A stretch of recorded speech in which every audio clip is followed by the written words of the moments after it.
Первой книги Библии, Бытие.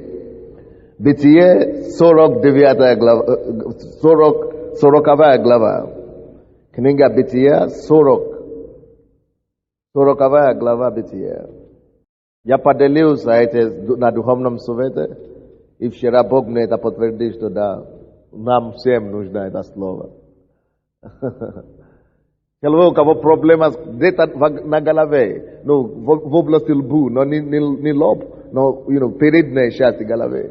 Дело в том, что у меня большой такой лоб, у вас где-то здесь. С левой стороны головы, что-то там, вроде бы что-то там растет, удалится, уйдет.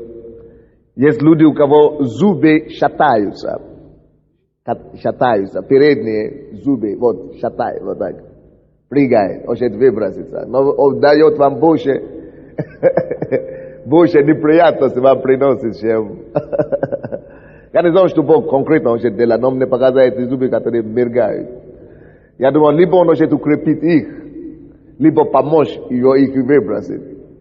Знаете, есть некоторые зубы, которые лучше, чтобы вырвать их, чем чтобы они остались. Так что, если это у вас передние зубы, особенно нижние, шатаются, положите руку где-то там. Именем Иисуса укрепляются эти зубы, исцеляются полностью. На ночное мы слышали опять свидетельства людей, которые получили сверхъестественные пломбы. Может быть, Бог вам даст сверхъестественные небесные. Да, я даже не успел говорить. И Бог хочет кому-то тоже ставить сегодня пломбы с правой стороны рта.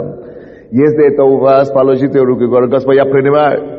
Эта женщина сказала, что я не успела выйти из церкви после служения. Я только что вышла. И моя подруга говорила: давай посмотрим, что-нибудь там. И обнаружили, что пломбы стоят сверхъестественно от Бога. Это то, что Бог делает. И это чудно в наших ушах. Я говорю, это чудно в наших ушах. Аминь.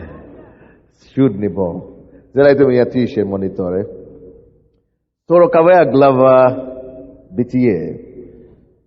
41 стих, вернее. 41 глава, вернее.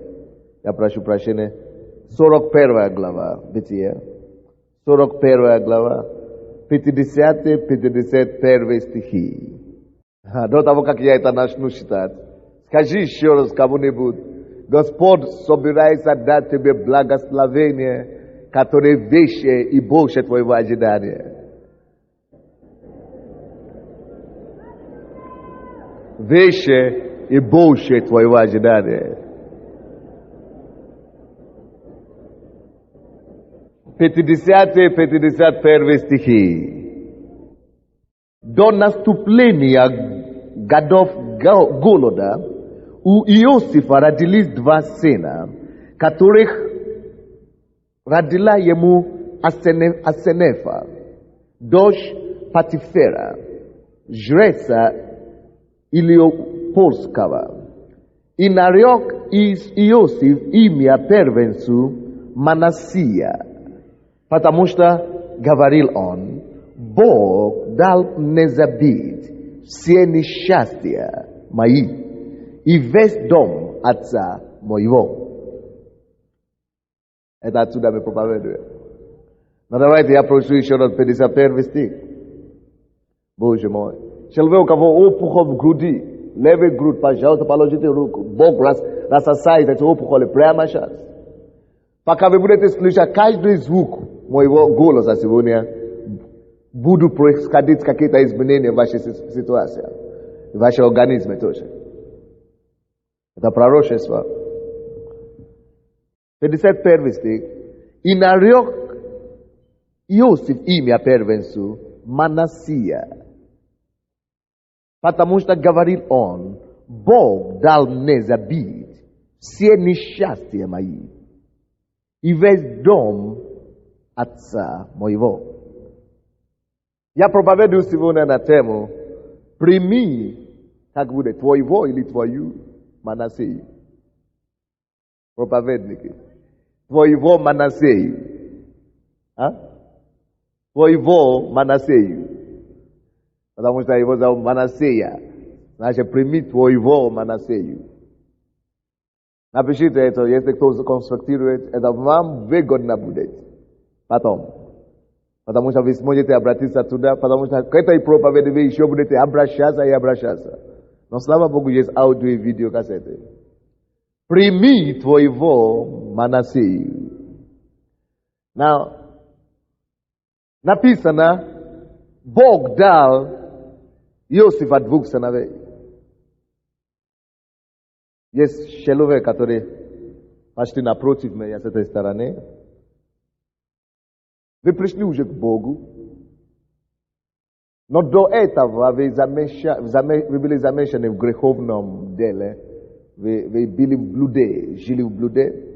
И результаты вы получили болезнь. Это мужчина. Венерический, как мы говорим. Венерический болезнь. И вы уже ходите в церковь какое-то время, но Бог вас не исцеляет почему-то. И вы думаете, Господь, я уже покаялся. И эта болезнь не уходит. Бог уже сейчас вас исцелит.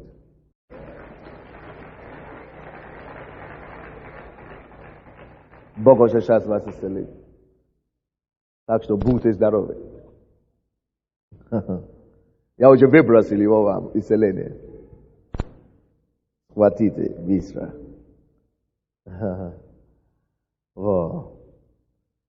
Примите своего Манасея. У него было 2 сына. Первенцу он назвал Манасея. И значение этого названия тут и написано. Очень ясно.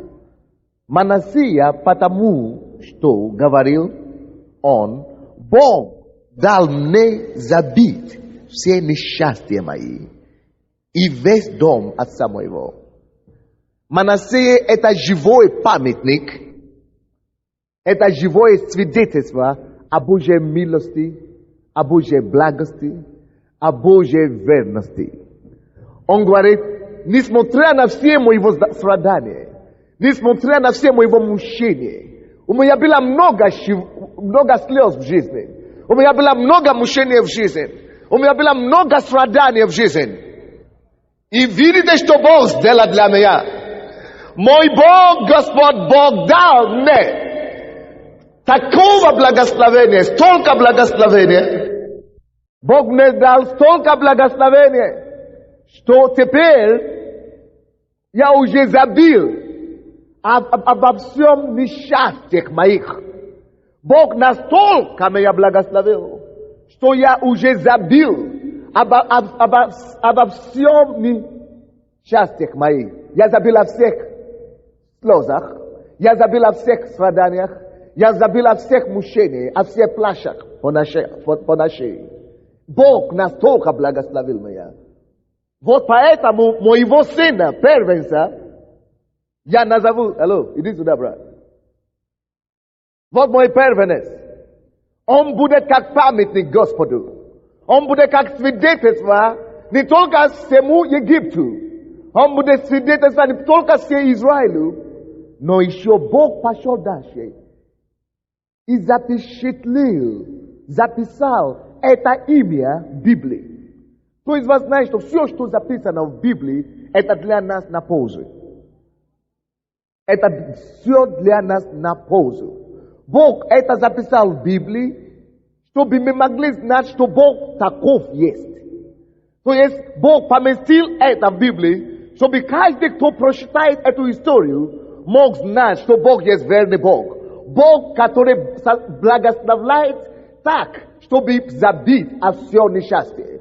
Бог, который вспоминает своего народа и настолько благословляет их, что они забудут и забывают о всех страданиях, о всех слезах. То есть я есть такой Бог.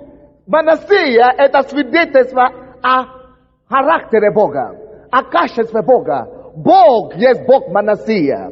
Бог есть Бог, который дает Манасею. Бог есть Бог дающего благословение, который заставляет нас забить о наших скорбях.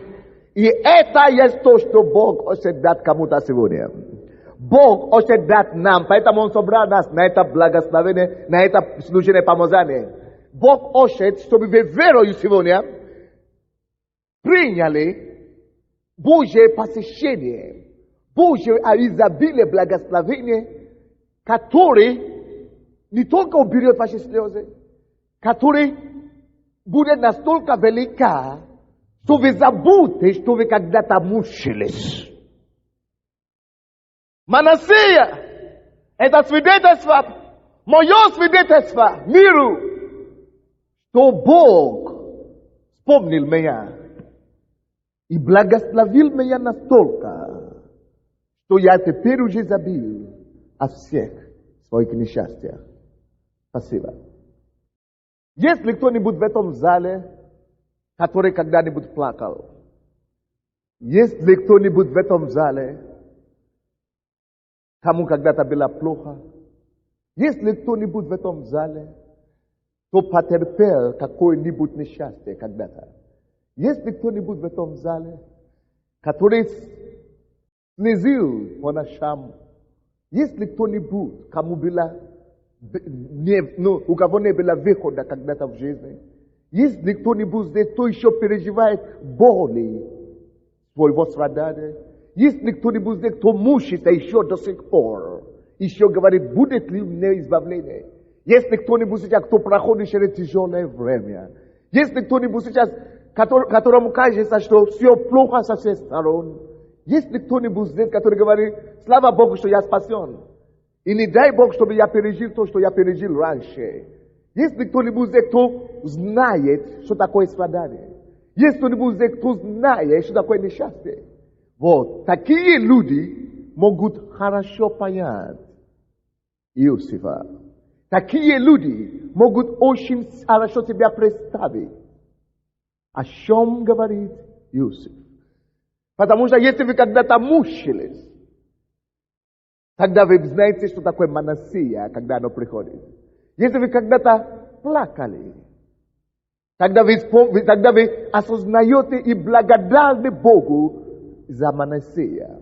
Что такое Манасия? Манасия – благословение, которое идет от Бога, которое настолько много, что она обошла тебя, она покрыла тебя так плотно, что ты даже забываешь, что ты когда-то плакал. Вот почему Бог нас собрал сегодня. Если ты еще плачешь сегодня, Бог мне послал сказать, прими верою твоего Манасея сегодня. Ты получишь Манасею твою. Ты примешь твою Манасею, твоего Манасею. Ты получишь благословение, которое составит тебя забыть об этой слезах. Это возможно. Написано, всякое слово Божье богодухновенно. Бог дунул на это слово. Всякое слово Божье живо и действенно. Если слово Божье действенно, это слово тоже действенно. Если слово Божье богодухновенно, это слово тоже богодухновенно. И она принесет действие благословения твоей жизни. Она принесет действие благословения. Это действие будет действовать в твоей ситуации. Написано, слово Божье богодухновенно и полезно. Всякое слово Божье полезно. 2 Коринфянам, 3 глава, 16 стих. Всякое слово Божье полезно. Скажи, я приму эту пользу для себя. Польза слова Божьего для меня. Благословение с этого слова для меня. Манасия принадлежит мне. Я приму своего Манасию сегодня. Я приму благословение, которое заставит меня забыть о моих слезах. Я приму благословение, которое заставит меня забыть о своих страданиях. Я приму Божье прикосновение, которое покроет меня. Благословение. Так что я не вспомню своих несчастья. Если вы верите в это, повторите именно с верой. Я приму своего Манасея. Аминь. Не говорили вначале, что как ты уверовал, так будет тебе. Какую веру вы уделяете Слову Божьему, ни больше не получите, ни меньше. Так что не просто слышать это слово как проповедь, это не очередная проповедь. Это есть провозглашение благословения. Я хочу вам рассказать, как это получил Иосиф. Он сказал, я забил о всех несчастьях моих, и не только о всех несчастьях, и он говорит, я забил и весь дом отца моего. Иосиф знал, что такое страдание, он знал, что такое несчастье. Он родился и вырос без матери. Когда Иосифа родили, мама умерла природа. Есть такие роды, правильно? Она умерла природа. Маму похоронили, и Иосиф воспитывали без мамы. Есть многие такие сегодня также в наше время, которые воспитывали, без мамы или без отца. Или даже есть сирота круглые. Сирота, только они понимают, что это значит быть сиротой. Мы не понимаем, если вы не были сиротой, вы не можете это понять. Но Иосиф был сиротой. И он видит несчастье сироты. Поэтому, когда он говорит здесь, что Господь так благословил меня, Он дал мне Манасия, что Он составил меня забить. Он дал мне забить о несчастье, о всем несчастье дома отца моего. Бог благословил и простил, и убрал даже с его памяти все, что он пережил, как сирота. Может быть, вы сирота здесь сегодня. Может быть, вы выросли как сирота. Или, может быть, у вас были отца и матери, но нету разницы. Вы выросли, вы вас воспитали как сирота все равно. Слушайте, братья и сестры, для вас принадлежит сегодняшнее благословение Манасии. Для вас. Для вас. Бог собирается благословить вас так, чтобы вы забили от всех своих несчастьев. Бог исцеляет кого-то, у кого кисти болит там. Другой человек, у кого голеностоп, у кого платоскопия, Бог исцеляет в зале. А также другой человек, у кого печень, беспокой в зале, Господь исцеляет. Пока мы это говорим. Потому что Господь должен выполнить свои обещания. Он должен тебя благословить так, чтобы ты забил все последствия твоего несчастья. Кто не был сиротой, кто не знает, что терпят, что переживают сироты. Но есть Бог Манасея. Мы служим Бог Манасеи. Я говорю, мы служим Богу Манасеи. Это не единственное мучение и несчастье Иосифа. Вы можете это все посмотреть, 38 глава, 37 глава, Бытие. Написано в 8 стихе, что даже его братья его ненавидели. Они и возненавидели его еще более за сны его и за слова его. 8 стих, 37 глава. Написано, что его братья Иосифа, возненавидели его. Кто-нибудь когда-то пережил здесь ненависть? Есть боли, есть страдания, которые несет с собой ненависть. Иосиф знал, что такое ненависть. И еще какая ненависть? Такая ненависть, которая идет из твоего дома. Ненависть, которая пришла от твоих родных братьев. Может быть, тоже кто-то здесь находится сегодня, кого когда-то ненавидели. Может быть, вас ненавидели за вашу работу, за то, что вы хорошо работали, на работе, работники вас ненавидели. Может быть, вас тоже, как Иосиф, вас ненавидели дома, потому что вы лучше других детей. Или потому что вас считали хуже других детей. Может быть, вас считали нежеланного ребенка. И это принесло боли, страдания и несчастье в вашей жизни. Может быть, вас ненавидели, из-за вашего семейного положения. Может быть, муж, бывший, который когда-то клялся вам, что я тебя люблю, теперь ненавидит. Или жена, которая когда-то рожала тебя ребенка, детей, теперь говорит, что я тебя ненавидит. Ненависть — это отвратительные, ужасные чувства.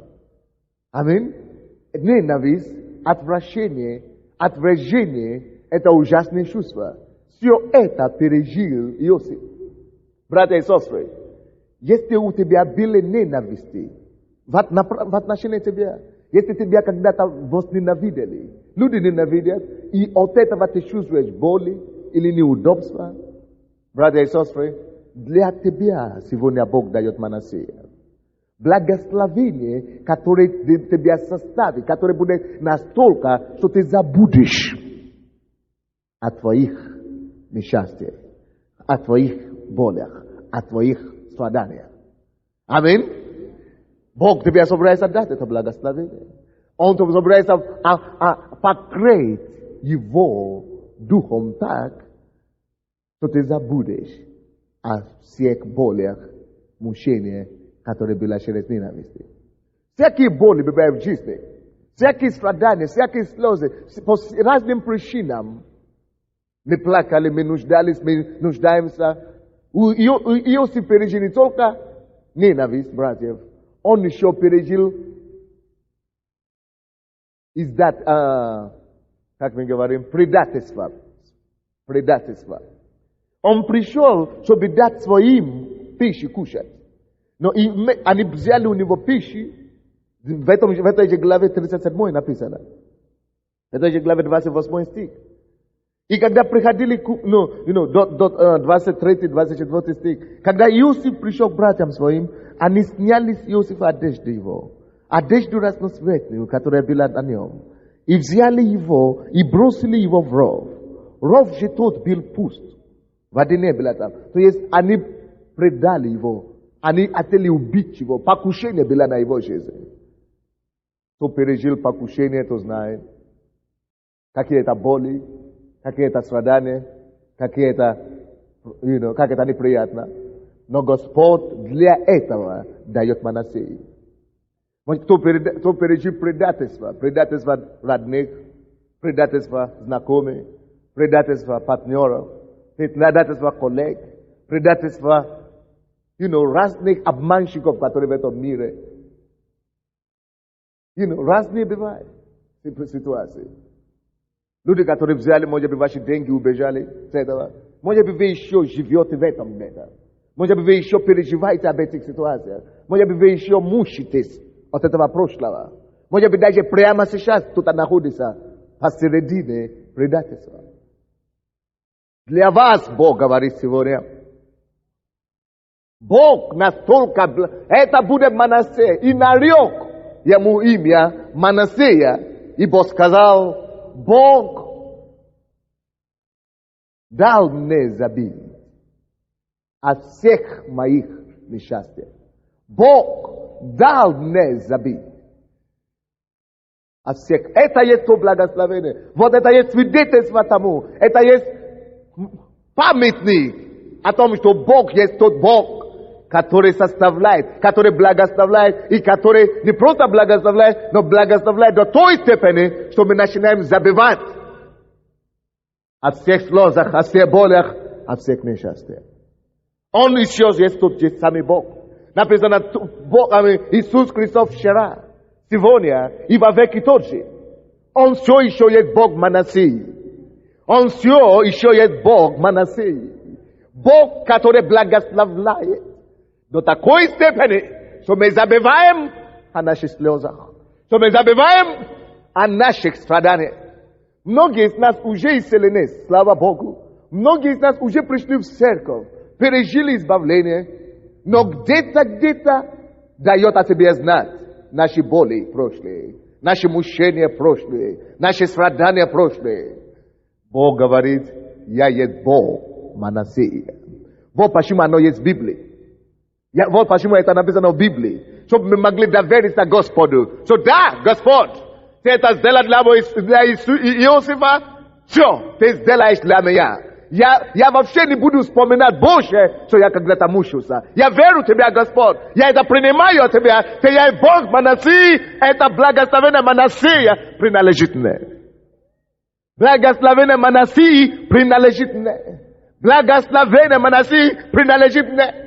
Я буду напоен Господом. Я буду настолько благословлен Господом, что мои страдания будут забиты мною. Я буду благословен настолько, что я забуду, что я когда-то страдал. Я принимаю моего Манасея. Бог мой дает мне, как и Иосифу, своего Манасея. Аминь. Это то, что Бог делает сегодня. Вы помните историю? Они даже пошли и продали его. Может быть, вас не продали. Слава Богу. Но есть некоторые поступки от мира, в этом миру, которые сравнятся с этим, что тебя продали в рабство. И есть такие ситуации в жизни, которые тебя составляют так отвратительное чувство. Дает людям. Помните ситуацию с Анной? Анна, это другой пример, человека, который получил Манасию от Господа. Помните Анну, мама Самуила? Помните? Это первая книга Царств, первая глава. Она была замужем, и у нее не было детей. И вы знаете, что муж сделал? Муж пошел и взял себе другую. Сейчас я еще помолился за все бесплодные. Бог сейчас мне дает это побуждение. Есть люди, особенно, которые не могли рожать именно из-за женских болезней. Положите руку сейчас на себя. Именем Господа Иисуса. Ты это сделал для Анны. Я прошу, чтобы ты это сделал для них. Я повелеваю, чтобы их чрева открылись. С всякой болезни, которые до ныне препятствовали. Я повелеваю Духом Святым, чтобы они удалились. И чтобы они принесли своего ребенка сюда на благословение. Именем Иисуса. Слава тебе. Это муж женился второй раз. И вы знаете, как назло. Вторая жена начала рожать. А ей, как будто назло, ей становится хуже. Потому что она была первая жена. И тот муж говорит, я тебя люблю, зачем ты плачешь? Разве я недостаточно для тебя, чем детей? Если бы она была достаточно, ты бы не женился на другую. Но другая еще начала рожать, вы знаете. И это было больно. Это было мучительно. Это страдание. И вы знаете, что Анна делала? Она пошла к Богу в молитве.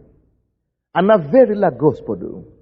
И просила, что Господь, дай мне своего ребенка. Дай мне увидеть от одного ребенка. Дай мне даже рожать. Просто забеременеть. И рожать этого ребенка. Пускай этот ребенок не будет для меня. Я отдам этого ребенка обратно тебе. Все. Я отдам тебе. Просто хочу. Извините, Дух Святой мне пребывает. Есть другая пара здесь. Вы не можете рожать не по причине жены, но по причине мужа. Именем Иисуса. Если это муж здесь, или если нет, если жена здесь, все равно примите за него. Во имя Иисуса я постанавливаю здравие этому человеку. Где бы он ни был, Дух Святой, найди его, восстанови его организме, дай ему, Господь, способность.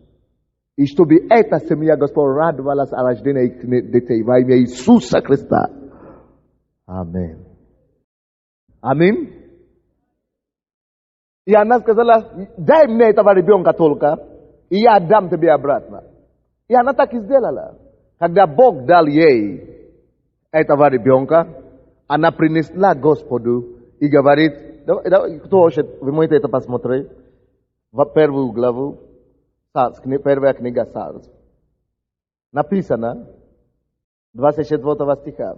Когда же вскормила его, пошла с ним в Силом, это там, где Дом Божий, взяв 3 тельца и 1 ефу муки, и мех вина, и пришла в дом Господа в Силом. Отрок же бил еще дитя. И закололи тельца, и привела отрока к Илию. То есть она отдала этого ребенка обратно. Но, братья и сестры, слушайте внимательно сейчас сюда. Она принесла, заметьте себе, не только ребенка, она еще принесла тельца, то есть и жертвы. Братья и сестры, самый быстрый способ, как вам получить свою или своего Манасию, это осознавать то, что Бог уже сделал для вас. Вы слышите меня? Если вы пришли в церковь, даже если Бог исцелил вашу головную боль, это уже что-то. И за это принесите жертву Богу. То есть это Анна была мудрейшая женщина. Хорошо, она отдала этого ребенка, отрока Самуила, и плюс того принесла жертву поклонения и благодарения, в знак того, что Господь, ты такое чудо сделал для меня, я хочу отблагодарить. Я даю тебе не просто этого ребенка, я еще все то, что у меня есть, я использую, чтобы купить тельца, чтобы принести муки и так далее, чтобы наполнить твой дом. И посмотрите, пожалуйста, как Бог ответил ей на благодарность. Посмотрите, как Бог ответил. Посмотрите 2 главу. После того, как она отдала жертву и ребенка Господу, Бог решил подарить ей Манасию. Бог решил ей подарить Манасию. Бог решил ей подарить Манасию. Кто помнит, какой Манасия? Благословение, которое заставляет тебя забить вообще, что у тебя когда-то была эта проблема. Благословение, которое вообще приходит так, что ты начинаешь забивать, что вообще эта проблема когда-то была у тебя. Потому что она родила одного ребенка, уже не бесплодная, слава Богу, но еще проблема это, она еще вспоминает. Потому что, в конце концов, этот ребенок не с ней. Она отдала Богу, чтобы служил Господу. У нее все равно нет ребенка с собой. Но когда она принесла этого ребенка Богу, принесла жертву, благодарение, что даже за то, что ты это уже сделал. Хотя у меня еще нет много детей, как у моей второй жены моего мужа. Все равно я благодарен тебе. Хотя ты еще не сделал все то, что я бы хотел, но то, что ты уже немного чего сделал, вот на тебе жертву благодарения. Она благодарна. И после того, как она это сделала, посмотрите 2 глава. Так, 2 глава, 20-21 стихи. И благословил Илии, Элкану и жену его, то есть пророк, Божий священник, пастор, когда они принесли ему эти жертвы, приношения, положили на жертвы, и он благословил Анну и мужа Элкану и сказал: да даст тебе Господь детей от жены сей вместо данного, которого ты отдал Господу, и пошли они место свое. И посетил Господь Анну. Вы видите, да? Что Господь сделал? Посетил. И посетил Господь Анну, и зачала она, и родила еще 3 сыновей и 2 дочерей. Получается 6. Был один ребенок, который она отдала Господу Самуила, и родила еще 3 сыновей, получается 4 сыновей, и 2 дочерей. А отрок Самуил возрастал у Господа. Как вы назовете такое благословение? Как вы назовете ее? Как вы назовете? Что человек вообще не мог ничего рожать раньше. Еле-еле родила одного, она думает, что это уже все. А тебе это, спасибо за это, Господь. И за это она принесла жертву Богу. Господь, я хочу просто отдать то, что у меня есть тебе. Я хочу просто благодарность тебе отдать. И она отдала то, что она не знала, что Господь уважает благодарного сердца. Скажите кому-то: Бог уважает благодарного сердца. И Бог доказал, вы слушаете меня? И Бог доказал своего уважения благодарному сердцу тем, что Бог сказал: ага, ты благодарна за одного ребенка, тогда я проявлю себя в твоей жизни. Как Бог Манасии. Я докажу, что я есть Бог, который настолько благословляет, что ты вообще забудешь, что ты когда-то мучилась от бесплодия. Ты вообще, у тебя будет столько детей уже, что ты забудешь, что ты вообще была бесплодная. Ты вообще забудешь. И когда она отдала в жертву, и она вернулась домой, эти дети начали выходить как груши, как попадают с неба, груши с этого. Как яблоки падают с дерева. Столько детей начали выходить. Столько благословений начали выходить. Это есть Бог Манасии. Бог, который дает благословение, который составляет нас забить о наших несчастьях, о наших страданиях. Вот, братья и сестры, это то, что Бог собирается делать для вас сегодня.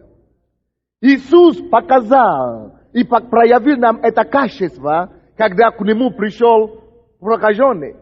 Прокаженный приходил к Иисусу, Иисус говорит: ты очищен. Иди, принеси жертву священнику. Просто вдал. И жертвенник, это прокаженный уже очищен. Это значит, проказа уже покончилась.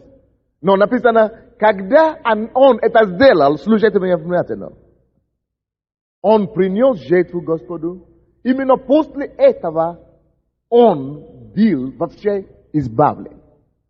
То есть разница в том, чтобы просто проказа остановилась, или чтобы вообще быть цельным. Твоя вера сделала себя, спасла тебя, написано. А на оригинале это значит, сделала тебя полностью целым. То есть, раньше, допустим, если прокаженный, исцелен, это значит, его рука уже больше не гниет. Его ноги больше не гниют. Но, вы знаете, проказа это уже съела, она уже съела какие-то части тела. То есть, пальцы, руки и ноги, они выглядят короткими такими. То есть, после проказа, даже после исцеления, люди имеют короткие руки, короткие ноги, короткие пальцы. Вы знаете, о чем я говорю? То есть, все короткие такие. То есть, вроде бы уже нету проказа, но дефект еще остался. То есть, инвалид. Они остаются инвалидами. Но здесь, когда он пришел второй раз, жертву Господу, благодарностью за то, что вообще это проказ вообще остановился. За то, что проказ вообще остановился. Теперь, когда он пришел, Бог говорит: теперь ты избавлен, ты исцелен, твоя вера спасла тебя. Он верою принес жертву. Теперь это значит, что эти короткие пальцы, ноги, эти короткие пальцы, руки, они теперь что делают? Вырастают. И он забывает, что вообще-то он в прошлом году еще был прокаженным. Он забывает, что когда-то он вообще был прокаженным, потому что его руки сейчас нету следы полные, нормальные. Это и есть Манасея. Это есть Манасея. Это есть Манасея. Видите? И Анна получила это, потому что она была благодарна, принесла Господу. Это прокаженный получила Манасея, плюс благословение, которое он уже имел, потому что он был благодарен. Но Иосиф получил просто за его верность Богу. Верность Богу. Верность Богу. То есть Манасея это то, что Бог дает нам, когда мы готовы, мы верны Ему, мы ходим с Ним, мы благодарны Ему за то, что Он уже сделал для нас. Тогда Он накрывает нас таковыми благословениями, которые составляют нас забить о том, что мы когда-то мучились. Бог вам даст такое благословение во имя Иисуса. Бог вам даст такое благословение во имя Иисуса. Бог вам это благословение даст. Аминь. Иначе Бог бы вас не привел на это место. Иначе Бог бы мне не дал эту проповедь. Алло, слушайте меня. Это потому, что Бог знает, что ты именно нуждаешься в этом, поэтому Он привел тебя. Почему не все члены нашей церкви здесь? Вы думаете, что это все члены нашей церкви? Нет. Почему не весь город здесь? Нет. Потому что Бог знает, кому нужно это благословение Манасея.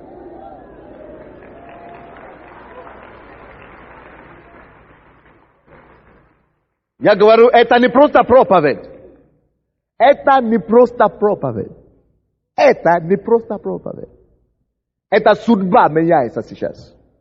Это жизнь Бог ставит на ноги. Даже если вам что-то надо будет делать, Дух Святой это вам говорит сейчас. Вы примите, что Дух Святой говорит вашему сердцу, вы сделаете то, что... Допустим, сегодня, понедельник, женщина пришла ко мне в офис и сказала: пастор, я молилась за своего сына. Она принесла мне сумку со всеми своими драгоценностями. Мне так было жаль за нее. Я 15 минут или 30 минут тратил, чтобы убеждать ее, что зачем драгоценности церкви, зачем нам? Я не хочу принимать, до сих пор я еще не хочу принимать. Но когда я услышал ее аргументы, 30 минут я ее убеждал. Я не мог других принять. Я говорю, я не приму это. Нет, зачем нам? Я даже до сих пор не знаю, что нам делать с ними. Я не знаю до сих пор, что нам делать. И она мне говорит, потому что мой ребенок попал в неприятную историю. И я молилась Господу, Господь спаси его. И Бог его спас. И вытащил его с этой проблемы.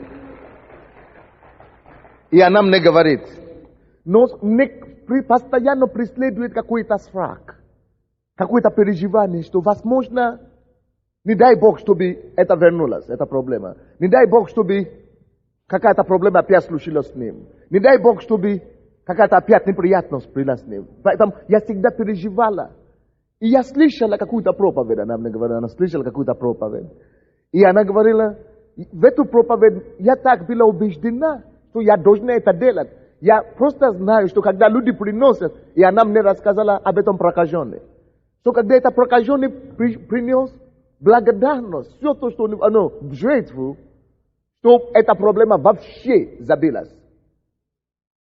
Я говорю, она знает, откуда приходит Манасея. Я это сам понимаю, что я знаю, что Бог, что она может получить от Бога. Но я говорю, но что мне делать с этими вещами? Ну что делать с ними? Она говорит, я просто хочу Богу дать, не вам, пастор. Если вы не хотите принять, пусть отдайте Богу. Богу я хочу дать, не вам. Я говорю, что мне... Она действительно не мне дает, она Богу дает. Хорошо, я говорю, если это вы Богу даете, тогда действительно, зачем я, причем тут я отказывал? Вообще, разве это мне она дает или что ли? Я позвал бухгалтера, говорю, возьмите, я не знаю, что делать с ними, но я позвал ее, я помолился за нее. И я провозгласил, чтобы благословение Манассе. Это то, что она искала. Она не знала, как это называется. Но она сердце, она знала, что что-то должно быть. И после этого она говорит, как мне стало легче. Может быть, кто-то тоже в этой ситуации, подобной ситуации здесь, еще переживает. Бог уже освободил, может, Бог уже исцелил. Или какое-то чудо Бог уже сделал. Но у вас еще переживание. Она проявила благодарность. И вы знаете, что Бог сделал? 5 детей. 5 сыновей, 2 дочери. 6 детей. Бог дал ей за то, что она знает, как благодарить Господа. Теперь она, скажите мне, когда ей мучится о том, что у меня, вот 10 лет тому назад не было ребенка, никогда, потому что теперь, сколько она слишком занята заботой о пятерых детях. Я слышал свидетельство одного брата, одного пастора. К нему пришел женщина. И женщина говорит, она тоже дала жертву Богу. Что я отдаю все, это дом, у нее был дом большой, она отдала Богу. Продадите, сделайте, что хотите, только чтобы Бог мне дал ребенка. Мне уже 45 год, и я хочу дать Богу все то, что мне... И пастор говорил, я не могу дать тебе ребенка, но Бог видит твое сердце. Бог видит твою жертву. И Бог говорит, и это пастор говорит, сейчас Бог мне говорит, что Он тебе отдаст больше, чем тебе нужно детей. Он говорит, что Бог тебе отдаст больше, тебе нужно благословение. Она говорит, пастор, это не может быть. Это не может быть, потому что мне уже 45 лет. Может быть, я успею рожать только 1 раз. И вы знаете, что Бог сделал? Она забеременела первый раз, в следующем году она родила двойняшки. Слушайте. Это Манасея. Благословение, которое себя составляет забить, что ты вообще мучился. Забить от твоих вообще болях и немощах. Sledu shemgadu, etidete mpogodu, anazaberemenela, aninis plani rovali nikateli, anaprosta ni ajida anazaberemenela. Ina etotras, anaradila Troy, adnasrazu.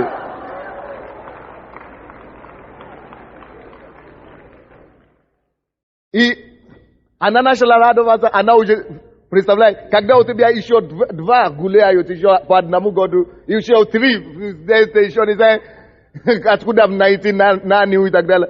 Где тебя найти время, чтобы вспоминать, что ты в прошлом году или 2 года назад был? А? Где, откуда, как ты можешь вспоминать? Не, когда вспоминать?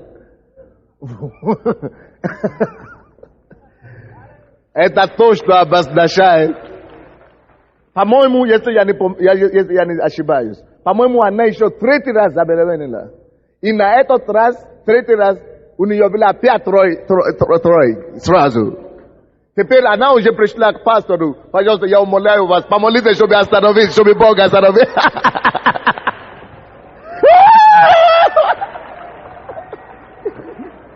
Помолитесь, чтобы Бог остановил это дело. До 45 лет, до 49 лет у нее было 9 детей или 8 детей. За 5 лет или сколько? Вы можете такое понять? Это в другом измерении. Благословение Моисея – это благословение, которое опережает твоего представления. Благословение, которое опережает тебя, которое догоняет тебя и опережает. Вы здесь? Который догоняет тебя и опережает наперед. Но все равно, какой бы вы ни были сегодня, то, что вы уже пришли сюда, улыбнитесь самому себе. Потому что это значит, небо улыбнулось вам. Небо улыбнулось вам. Небо улыбнулось вам. Я говорю, небо улыбнулось вам. Небо улыбнулось вам. Я говорю, небо улыбнулось вам.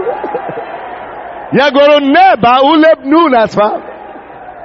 Я говорю, небо улыбнулось вам. Я говорю, небо улыбнулось вам.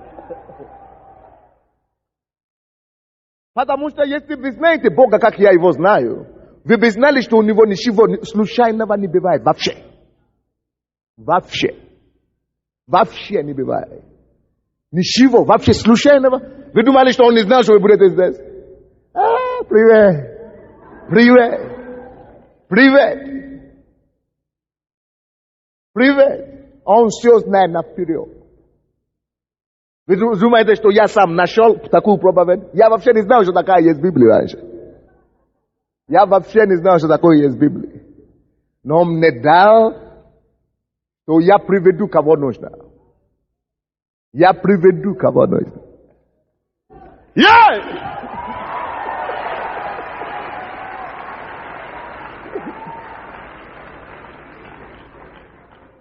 Вот почему я не хотел, чтобы кто-то гулял или был где-нибудь наружу и туалет. Если ты уже попал сюда, сиди, пока ты не получишь. Сиди.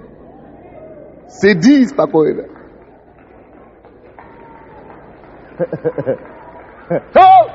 Thank you, Lord. Слава тебе, Господь.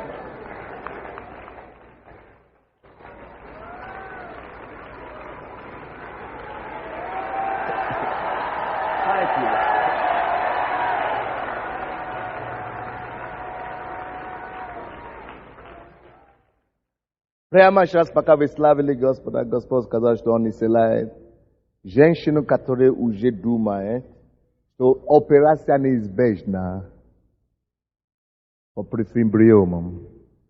Вы получаете сверхъестественное Божье здоровье, которое вообще составит вас забить, что вы когда были больны этой проблемой. Абсолютно забить. Все. Все. Все. Все. Все. Это то, что Бог делает. Это то, что Бог делает. Это то, что Бог делает. Это удивительно. Это удивительно. Это удивительно, что Бог делает. Благословение Манасия. Когда Бог открыл мои глаза на это, я пал перед своим лицом. Я говорю: Господь, я это получу. Я это получу. Я это принимаю верою во имя Иисуса. Что на всякое страдание мое, я принимаю Манасия. На всякое страдание. Я хочу, чтобы вы вспоминали свою жизнь сейчас. На всякое страдание ты можешь стать перед Богом. Ты говоришь: Господь, я верю в Тебя. Ты есть Бог Манасия. Ты есть Бог, который дает больше, чем избытка. Ты есть Бог, который так благословит, что я вообще забуду, что это боль была. Поэтому, Господь, я жду, и я стою перед Тобой за такое благословение в этом направлении личной жизни, на работе, на служении, в семье. Я прошу Тебя за Манасию в каждом, где я страдал. За каждое страдание я принимаю благословение, которое меня заставит забыть, что я вообще страдал. За каждое страдание, за каждые слезы я принимаю Манасею. За каждую боль я принимаю Манасею. За каждое отвержение я принимаю Манасею. Я принимаю мой Манасею. Я принимаю своего Манасею. Ты можешь это делать. Это то, что Бог мне сделал, когда я стал верующим. Я настолько намучился, когда я был студентом, что я учился 6 лет в университете. И я жил с неверующими все время. Они так замучили меня. Потому что я не гулял с девушками, я не курил, я не пил. Они так замучили, что ты уже поехал. 6 лет уже ты ничего не делаешь. Ты, наверное, банма. Однажды мне надоело, я сказал: Боже мой, дай мне такую жену, который я не так говорю, я тогда не знал, который скомпенсирует все эти поношения, все эти ругания и так далее. Теперь, пока они разводятся, они бьются друг другу голову и так далее, я тут наслаждаюсь.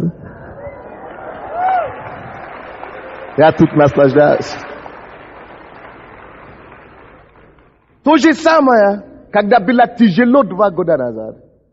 С визой, мы тебя выгоним и так далее, и так далее. Однажды я устал, я говорю: Господь, сделай что-нибудь, чтобы вообще эти боли, все эти неприятности больше на меня не влияли. И Бог простерил руку, и благословение, которое тебя заставляет забить вообще, что у тебя проблемы, боли вокруг окружают. Именно тогда, когда было тяжелее всего, Бог, у меня были маленькие деньги на машину. Но у меня не было на целую машину. Я даже не ожидал такую машину. У нас была BMW, но мы хотели другую машину, чтобы боссы. Именно тогда Бог благословил джипом. Именно тогда Бог сверхъестественно, наверное, кто-то знает историю, Бог благословил 4-комнатную квартиру. У меня не было денег вообще. Вообще не было. Когда было тяжелее, просто Господь, ты можешь это искупить. И когда эти благословения начали приходить, я даже уже забил о статьях, о газетах, о СБУ. Все уже забил. Уже забил. И, братья и сестры, мы будем молиться сегодня. Написано, когда они принесли эту жертву Господу, пророк молился за Иоанну. Пускай Господь тебя воздаст. И мы будем молиться сейчас, чтобы Господь за каждую мелочь, за каждое страдание, которое мы понесли как церковь в этой стране, чтобы Господь дал нам своего Манасею. Чтобы за каждую статью, плохое слово, которое было сказано на наш адрес, за каждую плохую статью, которая была написана на нас, за каждое плохое гонение, притеснение, которое у нас было, мы говорим: Господь, Ты есть Бог Манасея. Мы видим этого ребенка, Манасея, беги сюда. На тебе памятник. Господь, это твой памятник. Написано в твоем слове. Твое слово живо и действенно. Живо и действенно действует. Мы просим действия твоего слова за каждую поношение, которое мы принесли. Господь, дай нам такое благословение, которое заставит нас забить вообще, что это было. Дай нам такое благословение, которое заставит нас вообще забить, что такое было. Это когда все эти проблемы начали, наша церковь начала больше всего расти. Тогда у нас была одна церковь Королева. После этого мы начали церковь в Харьковском массиве. После этого мы начали на Троещине. После этого мы начали по всем районам. И когда было тяжелее всего, нас выгнали на улицу, Харьковский, это самое, 8 месяцев зимой были на улице.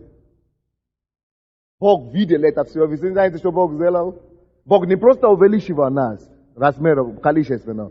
Бог решил вообще дать нам помещение на постоянно. И Бог так сделал, так что нам не нужно каждый месяц просить разрешение. А то за эти здания раньше нам нужно было каждый месяц, дайте нам собираться здесь, пожалуйста. Бог есть Бог Манасея. Бог есть Бог Манасея. Бог есть Бог Манасея. Бог есть Бог Манасея. Аминь. Поэтому, когда есть боль где-то, когда есть несчастье где-то, не надо сидеть там и плакать. Я сирота. Меня били, меня предали. Предательство. Меня не любят. Меня презирали. Не надо тратить свое время просто пустую платить. Взгляни на горе, откуда приходит помощь твоя.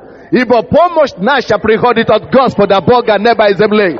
Взгляни на Бога. Спроси у Него, мой Бог, видишь это страдание, видишь это несчастье, я прошу Тебя, Манасея, Господь. Вместо того, чтобы просто сидеть и плакать, подойди к Богу, который дает все с избытком. Подойди к Господу, чьи благословения обогащает и печаль с собой не приносит.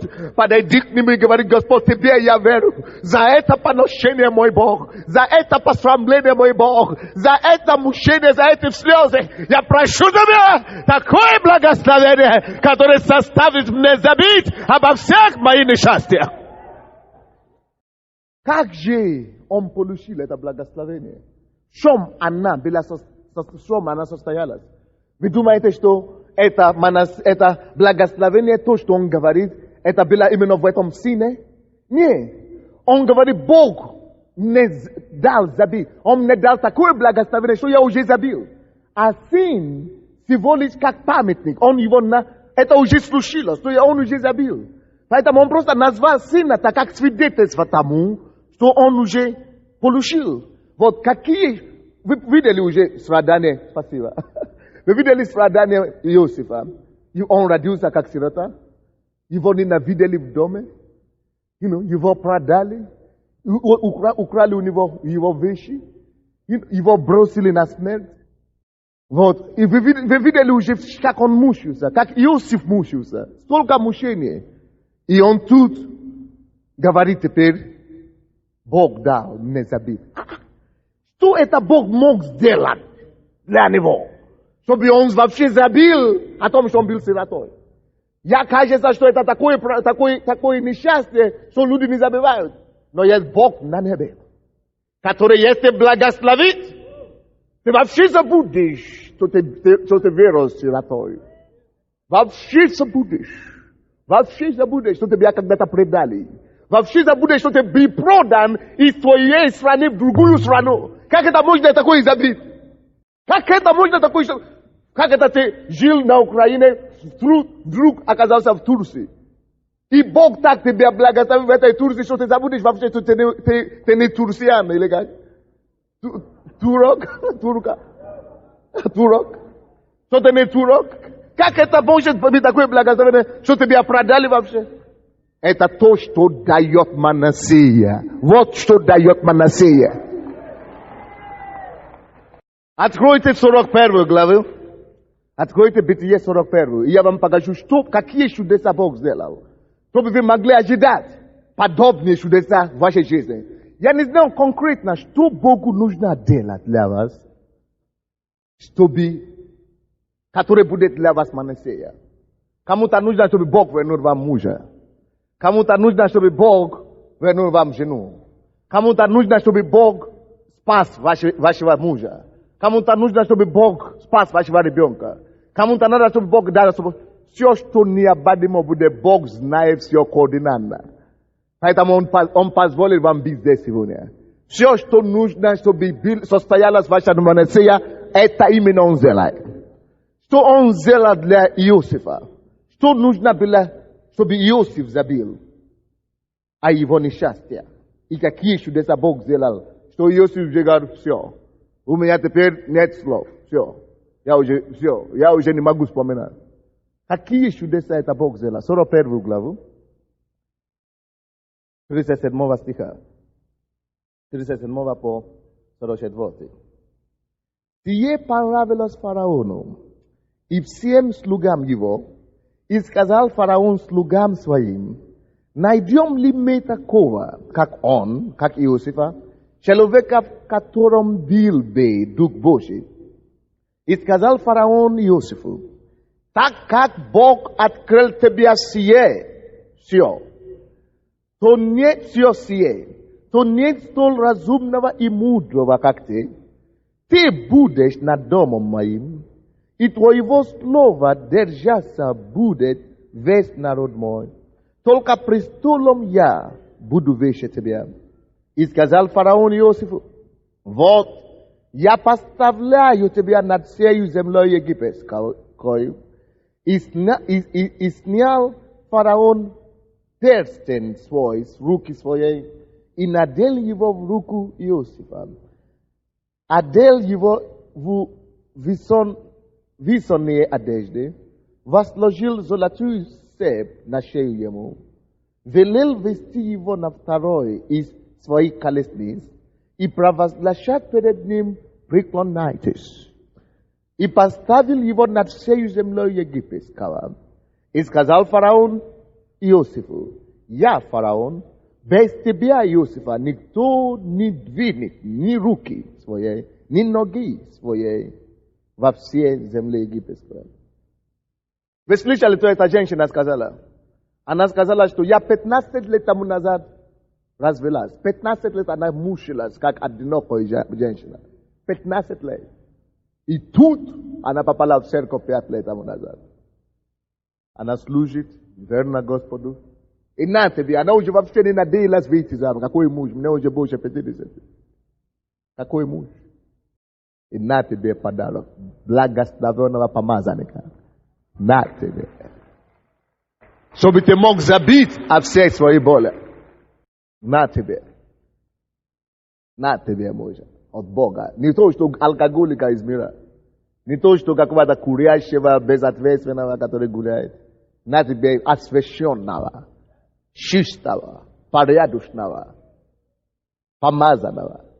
Ты входишь, тебе уже не надо даже стараться заслуживать что-то.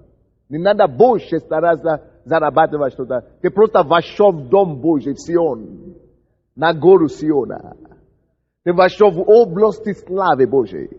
Братья и сестры, придут дни скоро, когда даже пропустить одно служение будет слишком дорого стоить для вас. Даже пропустить одно служение, это будет как потеря, потому что такое благословение Бог будет давать каждое служение. То даже 5 минут зайти в туалет будет слишком много, чтобы отойти от церкви. Даже 5 минут идти в туалет будет слишком дорого стоить. Вы слушаете меня? Будет слишком дорого стоить, чтобы даже опоздать на 5 минут. Вам не захочет ни за какую цену опоздать больше. Потому что такие благословения начнут издеваться в церкви, что, Боже мой.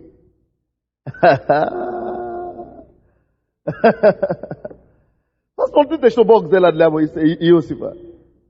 Чтобы он забил, какие благословения Господь покроил его, чтобы он забил о своих болях. Первый, 37 стих. Сие понравилось фараону и всем слугам его. И сказал фараон слугам своего, найдем ли мы такого, как он? Бог ему дал познать. Он был в тюрьме в это время. Иосиф был в тюрьме. Он был вообще заключенный. Но когда Бог решил дать ему Манассея, он сначала дал ему такое благословение, что на него обратили внимание. Напишите это первое благословение. Но это еще не хватает, чтобы это еще не Манассея. Манассея это столько благословения, что ты вообще забудешь. На него обратили внимание. Слушайте сюда, напиши себе. Может быть, подобное чудо Бог будет делать для тебя. На тебя Бог, и не только Бог обратит внимание, Бог составит людей на тебя обратить внимание. Вы слышите меня? Бог составит людей обратить внимание на тебя. Мы слышали в церкви свидетельства. Женщина, которая просто здесь служит Господу, когда мы начали хвалить Господа серьезно, она говорила, она ищет работу уже несколько лет. И тут ей звонит из Германии. Говорят, что мы нашли твою фамилию и имя в интернете. Что ты ищешь работу там. Пожалуйста, извини, что мы опоздали, что мы звонили позже чуть-чуть. Ты еще не получила письмо? Она говорит, я еще не получила. Говорит, все, мы сейчас займемся этого. Займемся. Мы хотим побыстрее, чтобы... Она говорит, что такое интернет? Какой интернет? Я вообще не работал по интернету. Вообще я не знаю, как мое имя не может быть в интернете. Не может быть в интернете. Но Дух Святой составляет людей обратить на тебя внимание. Обратить на тебя внимание. Обратить на тебя внимание. Обратить на тебя внимание. Обратить на тебя внимание. Одна сестра здесь, наша девушка. Она просто хорошая девушка, молилась за страны и так далее.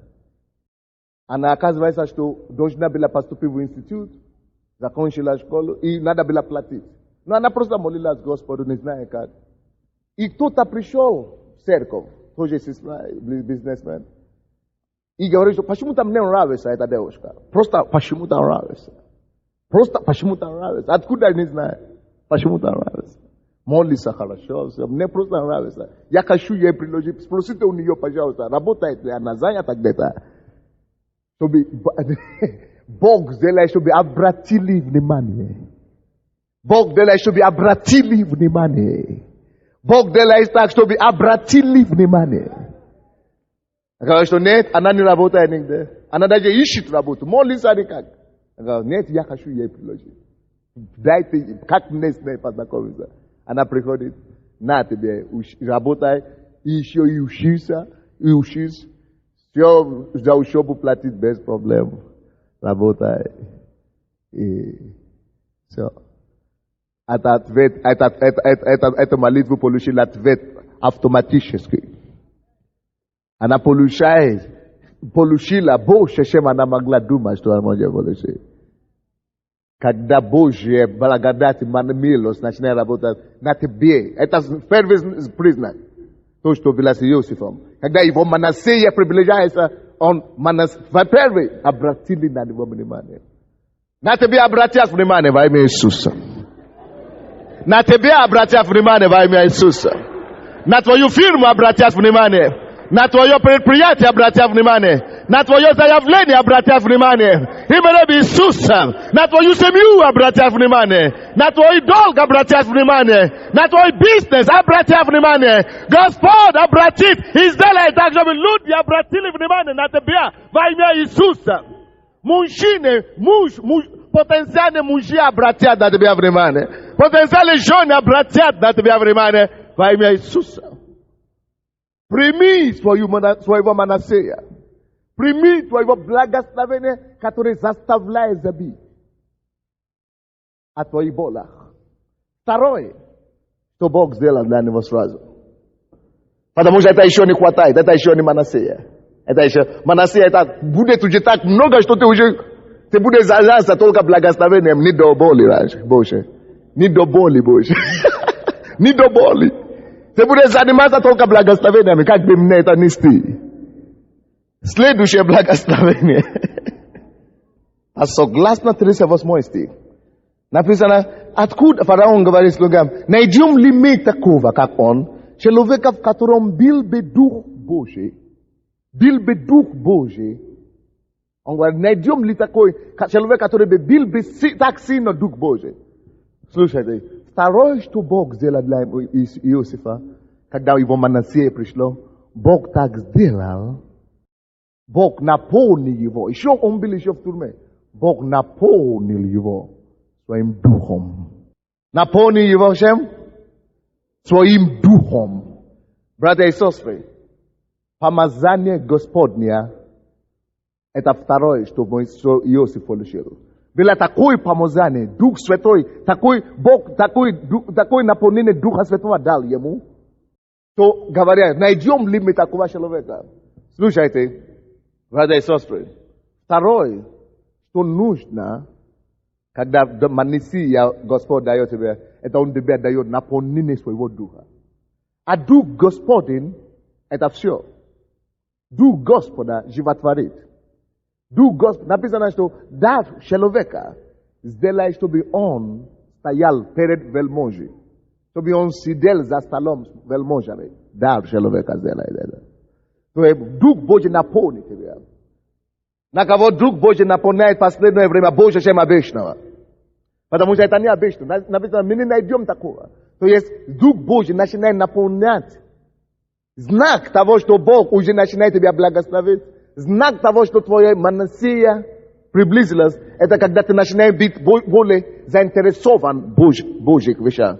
Более заинтересован в движении Духа Святого. Более заинтересован в помазании.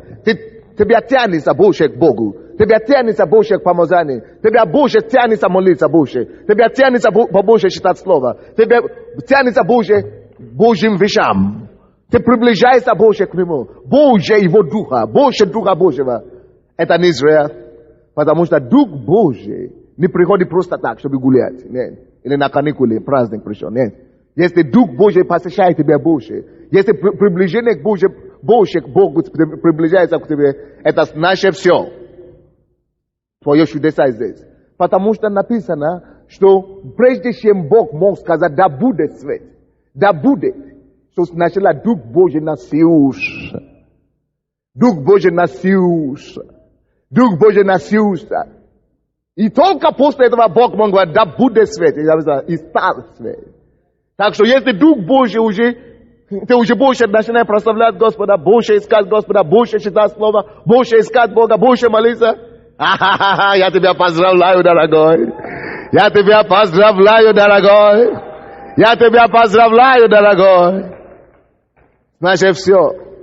Ты на пороге своего Мессии. Аминь. Твоя Мессия приблизилась. Твоя Мессия приблизилась. Следующее, третий, то, что Бог сделал для него. 40 стих. Ты будешь над домом моим, и твоего слова держаться будет весь народ мой. Только престолом я буду больше тебя.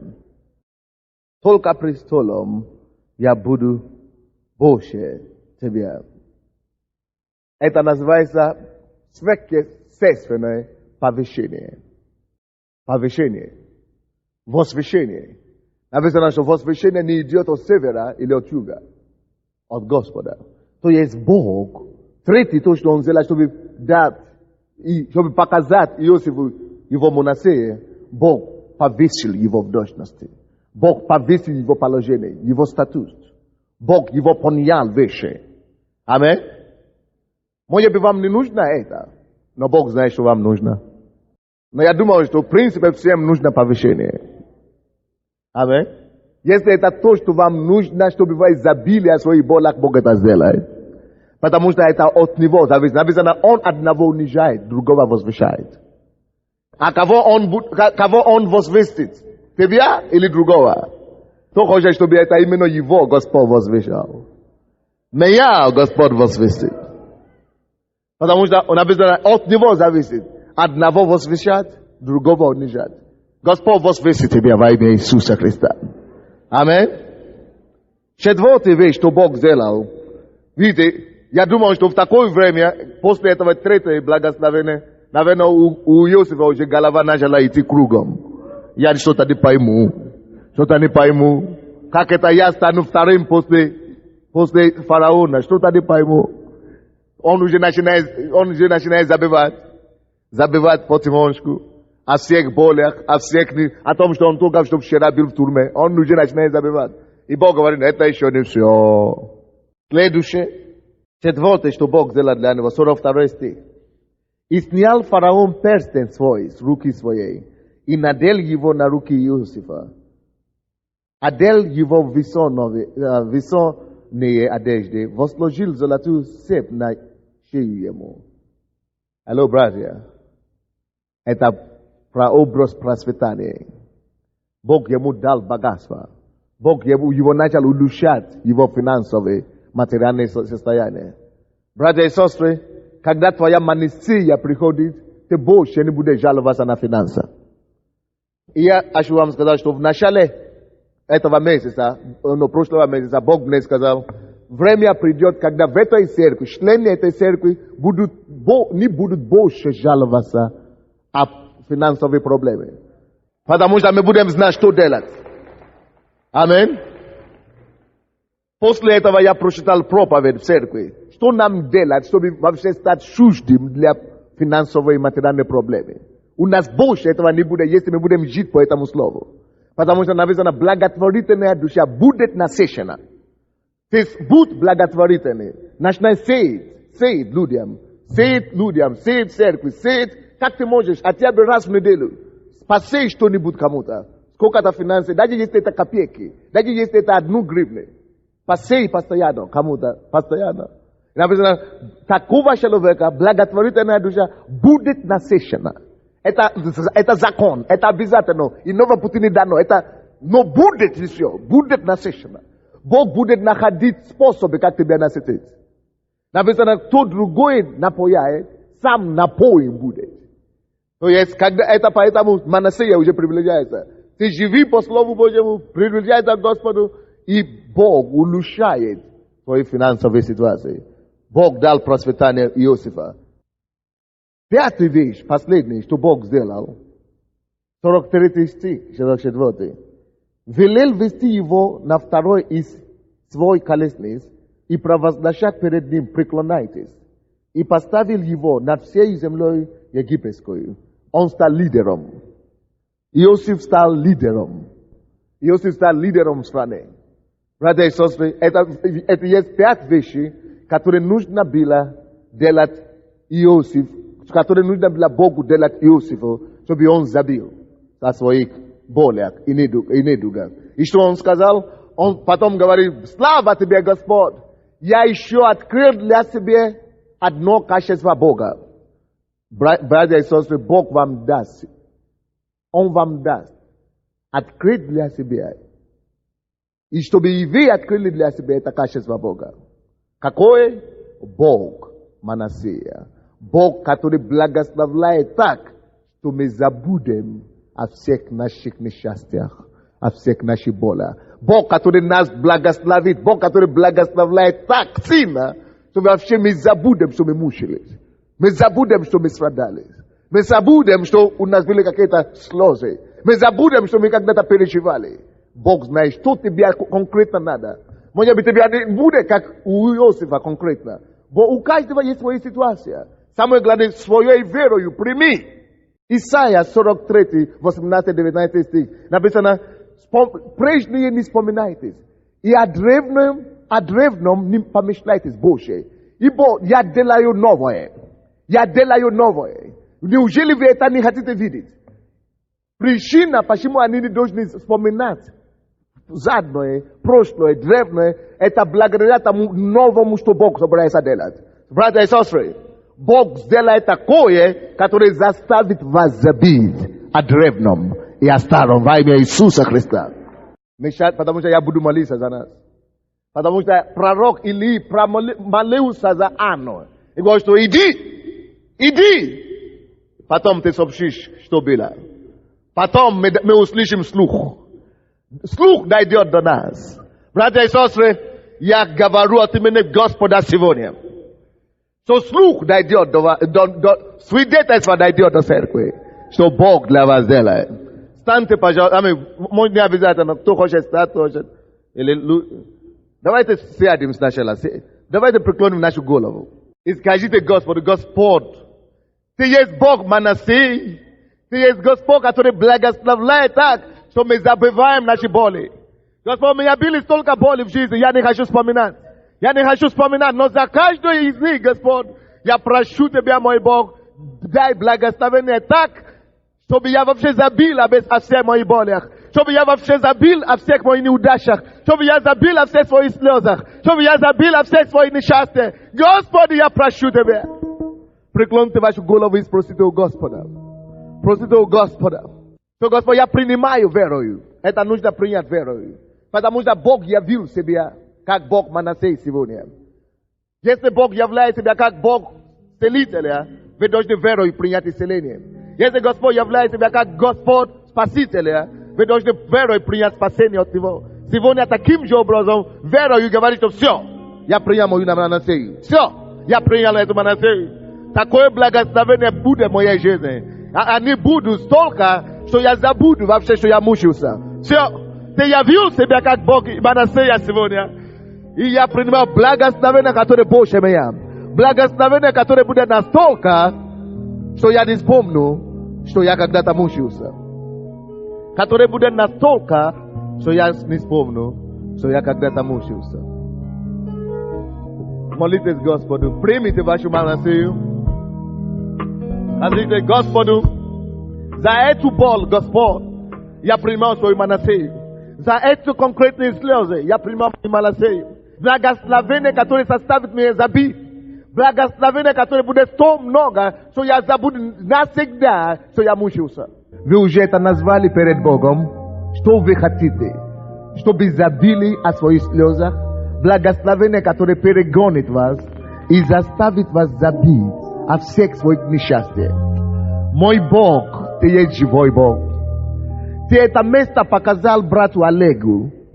Он даже не слышал эту проповедь. Он только читал Библию, ты ему показал и подтвердил это для него. Ты дал ему работу с американцами, ты поднял его с маленького места до самого высокого, ты дал ему хорошую зарплату, и он процветает в доме твоем. Потому что ты показал ему место и твоего слова. Потому что твое слово действенно.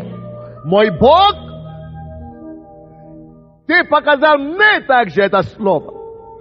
И чтобы я понес это слово твоему народу. Я стою перед тобой, как твой помазанник, как твои уста. Я передал это слово. Ты сказал, ты это сделаешь. Ты благословишь нас. Ты сказал, передай им. И я благослову их так, что они забудут их боли. Они забудут по причине благословения об их страданиях. Я молю за все страдания, которые у них были в жизни. За все несчастья, которые у них были в жизни. Накрой их благословениями такими большими, могущественными, огромными, такими многочисленными благословениями, благословением Манасии, чтобы они забили о своих несчастьях, о своих болях и страданиях. Покрой их этими благословениями. Загоняй их, Господь, загоняй и перегоняй благословениями их. Именем Иисуса.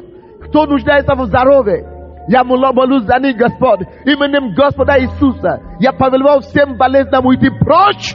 Кто нуждается, Господь, в успехе в жизни, в работе. Именем Иисуса. Для новообращенных, для всех членов церкви. Я провозглашаю огромный успех на работе. Именем Иисуса, бизнесе, в частной жизни. Во имя Господа Иисуса. Именем Иисуса, огромнейший успех. Я провозглашаю успех в личной жизни. Я провозглашаю, Господь, благословение и благополучие в семейной жизни. Именем Господа Иисуса. Пускай Господь перекроет вас. Именем Иисуса этими благословениями. Господь, я прошу, прикосни каждому лично. Прикосни каждому лично. Прикосни каждому лично. И Господь, да благодарение не отойдет в наши уст. Да слово Манасея не прекратится среди нас. Да Господь благодарение за Манасею не прекратилось никогда. Чтобы мы продолжали и дальше слышать об этом слове.